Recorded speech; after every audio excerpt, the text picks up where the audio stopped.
This video I'm going to walk you through on how to fix this channel cannot be displayed on Telegram.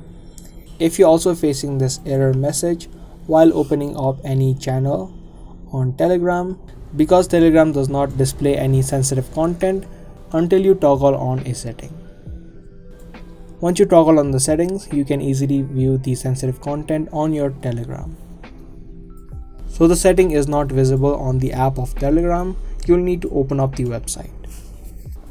Search for web.telegram.org and then log into your Telegram account.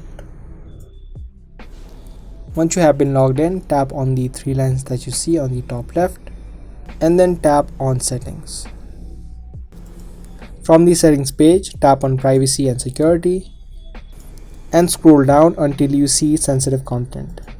Now by default this option will be toggled off. You just need to toggle this option on, and once you do that you can just close this off and you'll be able to see all of the sensitive content, and your problem of this channel cannot be displayed on Telegram will also be fixed.